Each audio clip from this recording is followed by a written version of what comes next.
अस्सलाम वालेकुम students, I am Mohammad Ibrahim on a platform of the imaginal physics. Students, आज हम डिस्कस करेंगे second year physics dawn of modern physics का last topic Heisenberg uncertainty principle. Student, according to Heisenberg आप एक ही वक्त में किसी पार्टिकल का मोमेंटम और इसकी पोजीशन एक ही साथ कैलकुलेट नहीं कर सकते, या सिंपली आप किसी भी पार्टिकल की एनर्जी और उसका टाइम एक ही साथ कैलकुलेट नहीं कर सकते। अकॉर्डिंग टू हेजनबर्ग जितनी भी मेजरमेंट्स हैं उन सब में कोई ना कोई अनसर्टेनिटी होती है। ठीक है जी, तो टॉपिक का स्टार्ट करते हैं। इम्पोर्टेंट है जी लॉन्ग क्वेश्चन के लिए, और काफ़ी सारे शॉर्ट क्वेश्चन और एमसीक्यू इससे बनते हैं। ठीक, तो सबसे पहले है जी ब्रीफ हिस्ट्री।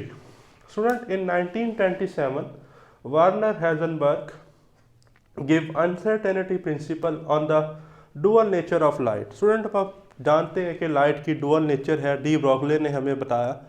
ठीक है जी, वेव पार्टिकल डुअलिटी को हमने डिटेल में डिस्कस किया कि लाइट को हम ट्रीट कर सकते हैं as a wave as well as a particle.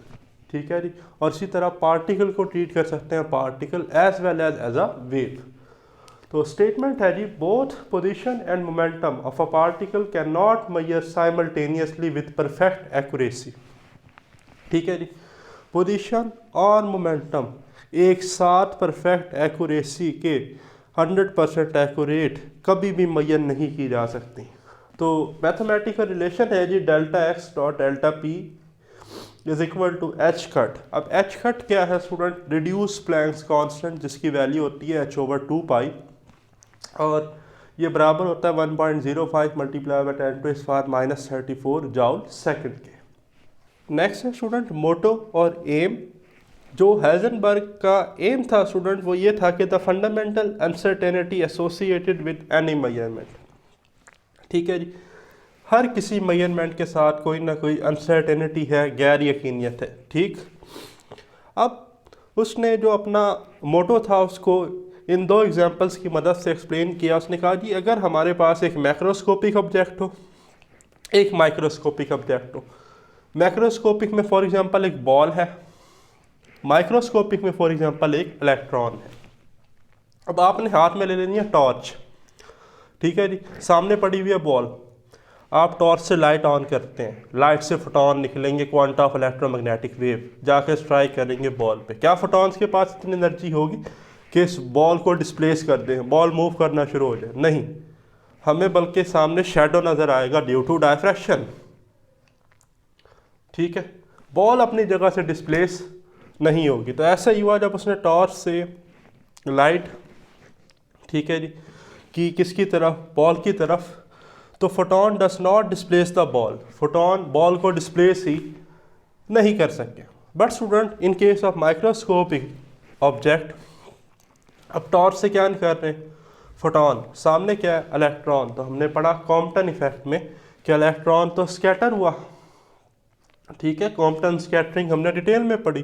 तो इट्स मीन कि फोटॉन के पास इतनी एनर्जी थी, इतना मोमेंटम था कि उन्होंने इलेक्ट्रॉन को डिस्प्लेस किया, ना कुछ मोमेंटम इलेक्ट्रॉन को ट्रांसफर किया। तो photon displace the electron easily.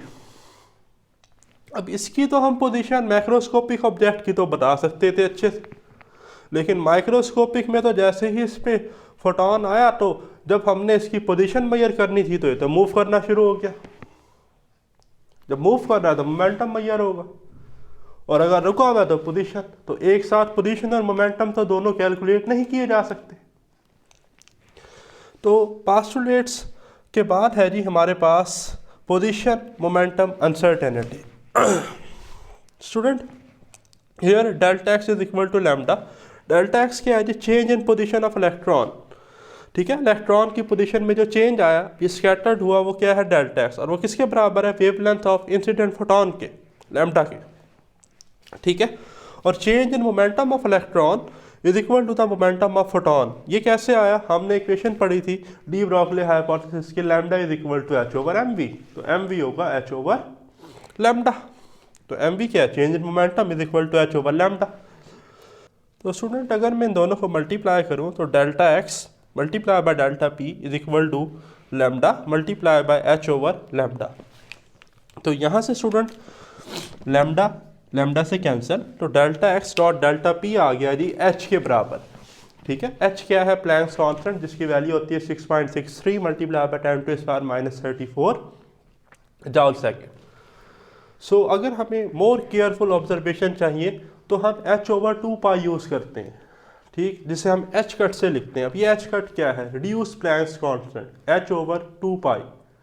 ठीक है, तो अगर आप 6.63 मल्टीप्लाई 10⁻⁻34 को डिवाइड कर दें 2 पाई, पाई होता है 3.14, यानी कि 6.28 से अगर आप डिवाइड करें, मैंने 2 से मल्टीप्लाई किया तो आंसर आता है 1.05 मल्टीप्लाई बाय 10⁻⁻34 जॉल सेकेंड।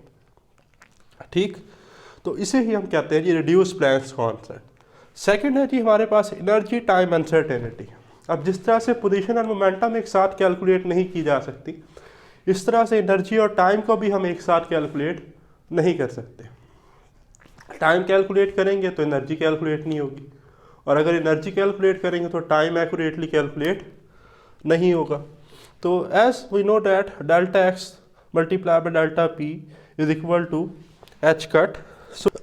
तो स्टूडेंट्स ये दो इक्वेशन हमने पढ़ी हैं, s is equal to v t और p is equal to m we.